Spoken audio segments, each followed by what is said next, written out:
Plus d'une trentaine de chefs d'État venus de tout le continent, une flopée de personnalités politiques et de membres des organisations de la société civile ont répondu à l'appel et participent à la 10e édition du Forum sur la paix qui se déroule du 12 au 13 novembre 2019 dans la capitale française. Le président de la République, Driss Déby Itno, toujours présent au grand rendez-vous, est venu partager avec ses pairs l'expérience du Tchad en matière de lutte contre le terrorisme et de la promotion de la paix. Des thèmes qui occuperont une large place dans le débat lors des différentes sessions de ces assises de la Villette. Le chef de l'État interviendra lors des travaux à huis clos. À l'ouverture, le président de la République française, Emmanuel Macron, hôte de l'événement, a pratiquement axé son discours sur le bienfait du multilatéralisme. Il dresse le portrait d'un monde confronté à plusieurs défis, notamment la menace terroriste, la fracture économique et la déperdition climatique. Il invite le monde à plus de solidarité.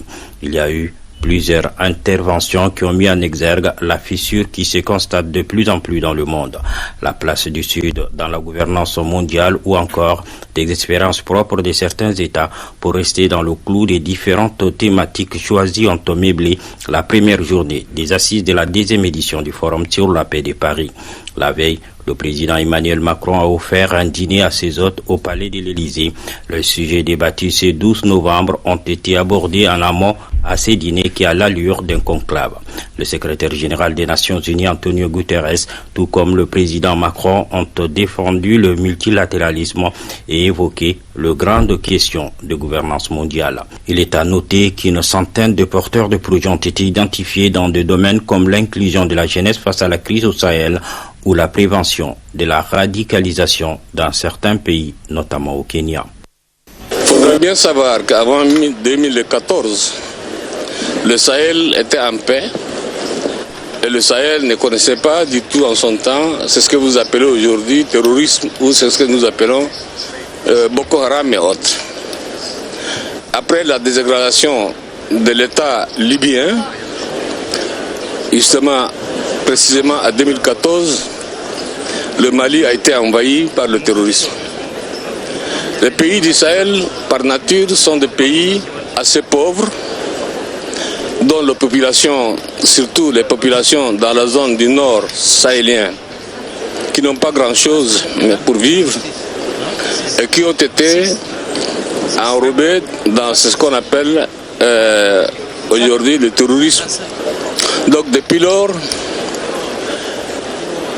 ce phénomène a pris des proportions inquiétantes, mettant en cause la paix et la sécurité dans nos pays, mettant en cause aussi notre propre développement, puisque nous consacrons une partie importante de nos ressources pour la lutte contre ce phénomène, et qui est un phénomène qui prend des proportions assez graves et qui gagne du terrain. Donc ce phénomène est devenu une préoccupation aujourd'hui, pas seulement pour nos pays, mais pour aussi l'Afrique au sud du Sahara, au sud du Sahel aussi. Ce qu'il faut reconnaître, nous avons pris de bonnes décisions.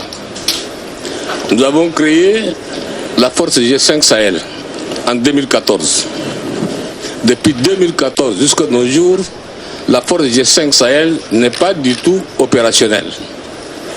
Pour la simple raison que les donateurs, ceux qui sont promis de rendre la force opérationnelle, n'ont pas tenu leurs engagements vis-à-vis de cette force G5.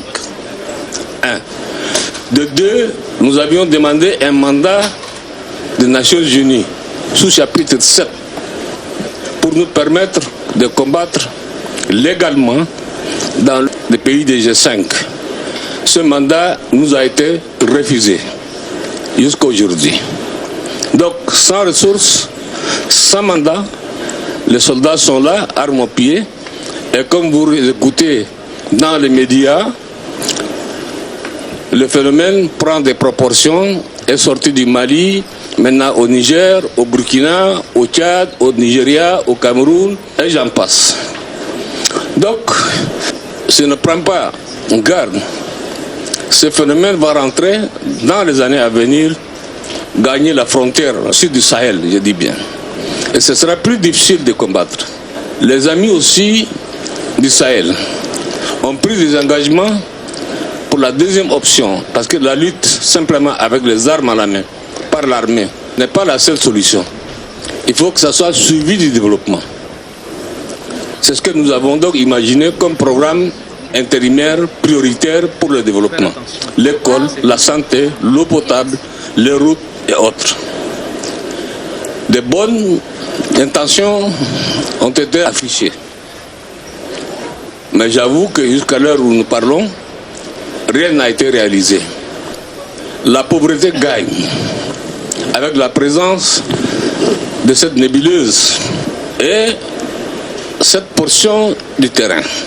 Et aujourd'hui, entre les mains des terroristes, donc, les populations sont obligées, par rapport à leur pauvreté, par rapport à ce qu'elles sont, par rapport à la configuration du terrain, par rapport aussi à l'austérité climatique dans la zone, sont obligés de se donner aux plus offrants, donc adhèrent à la cause du terrorisme. Ajouter à cela le changement climatique, fortement ressenti dans nos pays. Aujourd'hui, quand vous regardez les météos, soit dans les chaînes européennes ou ailleurs, les villes les plus chaudes du monde, c'est Niamey et N'Djamena. Après les années 70, nous avons pris 2 degrés de plus de chaleur. Donc les conséquences directes du changement climatique sont ressenties plus chez nous qu'ailleurs. Donc mes chers amis, il n'y a pas de solution magique. Les pays du G5 seuls ne peuvent pas faire face à cette nébuleuse terrorisme qui prend des proportions assez graves.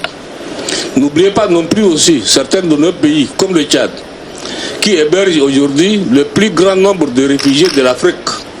Nous sommes à plus de 800 000, qui impactent sur notre société, sur sécurité, impactent sur notre économie, impactent sur le social et impactent sur l'environnement. Et personne ne vient nous aider. Qu'est-ce que ces gens-là sont en train de faire?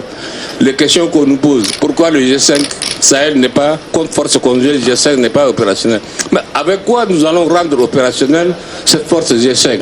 Avec nos moyens? D'autant plus que les terroristes sont mieux armés que nos armées, mieux équipés que nos armées. Voilà les contrastes.